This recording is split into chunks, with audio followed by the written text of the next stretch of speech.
Good morning, class. I'm your teacher for today's discussion. I would like to introduce my name is John Miles J. Kagun. Our topic for today is all about historical, sociological perspective, and global trends in inclusive education. But before that, here's our objectives. In the end of the lesson, the learner should able to identify key historical events and sociological factors that have shaped the evolution of inclusive education globally. Compare and contrast the inclusive education in ancient times and the inclusive education in the present times, and appreciate the importance of the contribution from the early pioneers.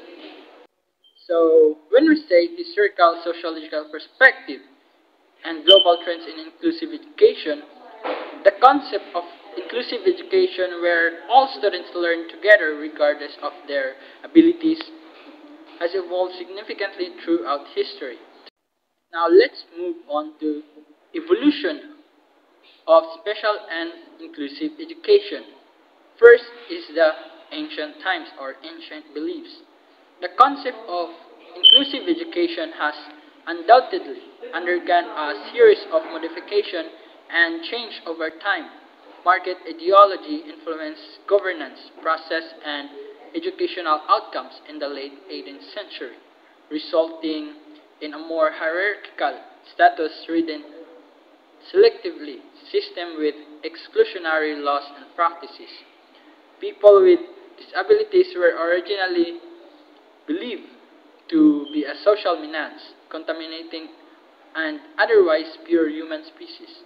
To ensure their safety, people with disabilities were institutionalized in asylums and hospitals with little to no access to education. It's fascinating to think about inclusive education in the context of ancient beliefs. For example, ancient Greek philosophers like Plato and Aristotle discussed the importance of education for all citizens.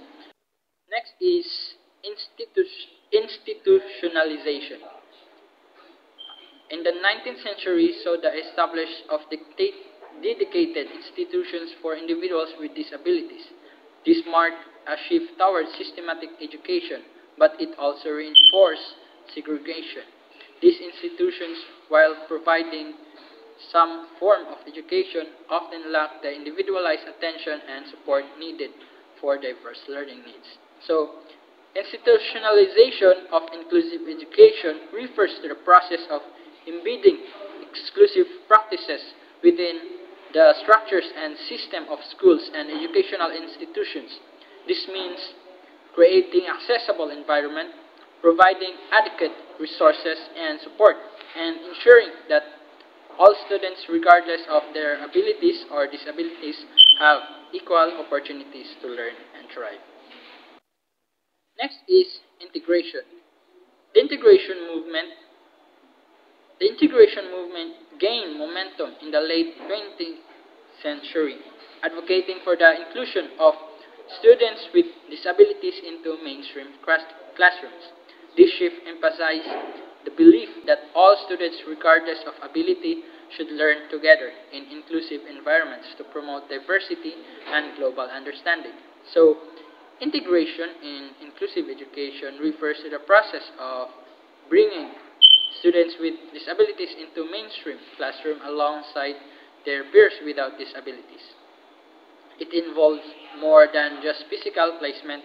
It requires creating a learning environment where all students feel welcomed, supported, and valued. So now, let's move on to the early pioneers. The development of special education was shaped by key philosophers and educators, and we have Jean-Jacques Rousseau was an influential 18th century philosopher who believed in the innate goodness of humanity and championed the idea of education as a means to cultivate virtue and promote social progress.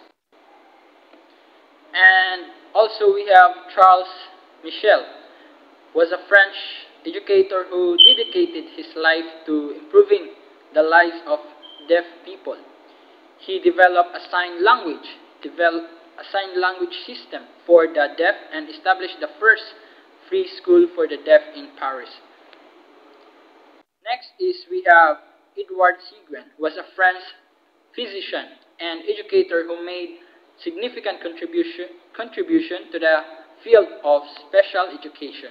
He developed a method of teaching children with intellectual disabilities, emphasizing sensory training and individualized instruction.